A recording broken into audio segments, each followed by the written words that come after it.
Ration କାର୍ଡରେ ମିଳିବ ଗହମ। କେନ୍ଦ୍ର ଖାଦ୍ୟ ଓ ସାଧାରଣ ବଣ୍ଟନ ବିଭାଗ ପକ୍ଷରୁ ଏକ ଚିଠି ଜାରି କରାଯାଇଛି। ଓଡ଼ିଶା ସମେତ 9ଟି ରାଜ୍ୟରେ ରାସନ କାର୍ଡରେ ଗହମ ବଣ୍ଟନ ନେଇ କେନ୍ଦ୍ର ସରକାର ନିଷ୍ପତ୍ତି ନେଇଛନ୍ତି। ଆସନ୍ତା ଅକ୍ଟୋବର ମାସରୁ ଏହି ନିୟମ ଲାଗୁ ହେବ ବୋଲି ସୂଚନା ମିଳିଛି। ଗହମ ବଣ୍ଟନ ନେଇ ବିଧାନସଭାରେ ଉତ୍ତର ରଖିଲେ ଖାଦ୍ୟ ଓ ଯୋଗାଣ ମନ୍ତ୍ରୀ କୃଷ୍ଣ ଚନ୍ଦ୍ର ପାତ୍ର 2022 ଜୁନ୍ ମାସରୁ ରାସନ କାର୍ଡରେ ଗହମ ବଣ୍ଟନ ବନ୍ଦ କରିଦେଇଥିଲେ କେନ୍ଦ୍ର ସରକାର। ଏବେ ପୁଣି ଥରେ ଉପଲବ୍ଧ ହେବ।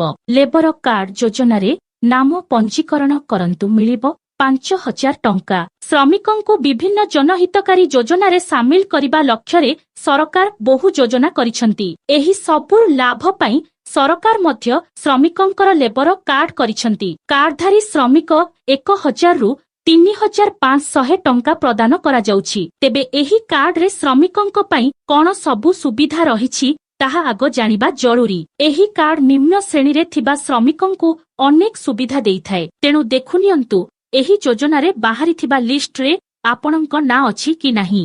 ସୁଭଦ୍ରା ସହାୟତା କିସ୍ତି ଅପେକ୍ଷାରେ ଥିବା ମହିଳାଙ୍କ ପାଇଁ ଆଜି ବଡ଼ ଖବର ଆସିଛି। କେଉଁଦିନ ସୁଭଦ୍ରା ସହାୟତା ରାଶି ମିଳିବ ସେ ନେଇ ଆଜି ଆସିପାରେ ତାରିଖ।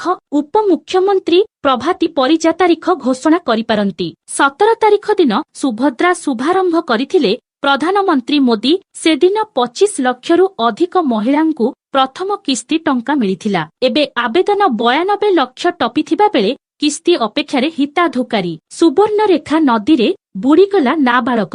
ନଦୀରେ ଗାଧୋଇବା ବେଳେ ନାବାଳକ ମୃତ, 2 ସାଙ୍ଗ ଉଦ୍ଧାର।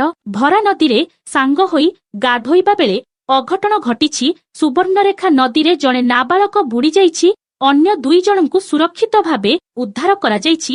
ବାଲେଶ୍ୱର ଜିଲ୍ଲା ବାଲିଆପାଳ ଥାନା ଅନ୍ତର୍ଗତ ଅସ୍ତି ପଞ୍ଚାୟତର ସର୍ଦ୍ଦାର ସାହିରେ ଏହି ଅଘଟଣ ଘଟିଛି। ମୃତ ନାବାଳକ ହେଲା ତାପସ ରଣା। ରାଜ୍ୟର ବିଭିନ୍ନ ସ୍ଥାନରେ ବର୍ଷା ଜାରି ରହିଛି। ପାଣିପାଗ ବିଭାଗର ସୂଚନା ଅନୁଯାୟୀ ଆଜି ବି ବର୍ଷିବ। ଉତ୍ତର ଓଡ଼ିଶାରେ ବିଶେଷ ଭାବେ ବର୍ଷାର ପ୍ରଭାବ ଅଧିକ ରହିବ।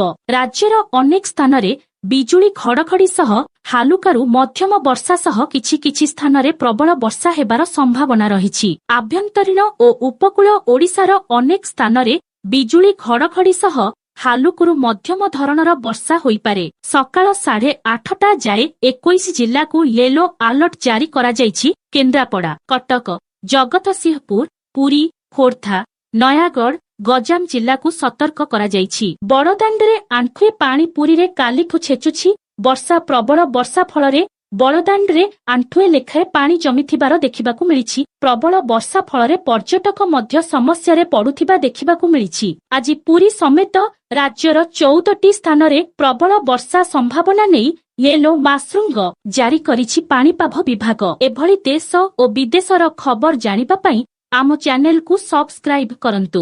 ଭିଡିଓଟି ଭଲ ଲାଗିଥିଲେ କମେଣ୍ଟ କରି କୁହନ୍ତୁ ଆପଣଙ୍କର କେଉଁ ଜିଲ୍ଲା।